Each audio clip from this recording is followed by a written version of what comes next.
গোলাঘাটত সংঘটিত হৈছে এটা জঘন্য ঘটনা। স্বামীয়ে নিজ পত্নীৰ গাৰ কাপোৰ ফালি ৰাজপথত চোঁচৰাই নিলে। গোলাঘাটৰ গেলাবিল সোণালী পথাৰত এই জঘন্য ঘটনা সংঘটিত হৈছে।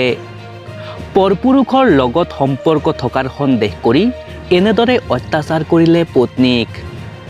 স্বামীৰ হাততে লাঞ্ছিত হ'বলগীয়া হ'ল পত্নীৰ।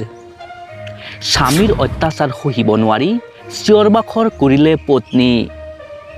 অভিজিত গগৈ নামৰ এই ব্যক্তিজনে নিজ পত্নীক বিবস্ত্ৰ কৰি এনেদৰে অত্যাচাৰ কৰা স্বত্তেও মহিলাজনক ৰক্ষা কৰিবলৈ সাহস নকৰিলে কোনো এজন লোকে।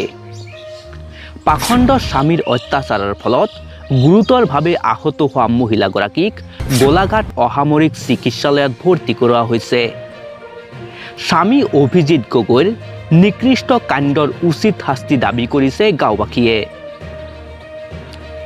ৰাজপথত বিবস্ত্ৰ কৰি এনেদৰে অত্যাচাৰ কৰা স্বামী অভিজিত গগৈক ইতিমধ্যে আৰক্ষীয়ে গ্ৰেপ্তাৰ কৰিছে। নিউজ টেক্স আছাম এক্সপেন্সিভ।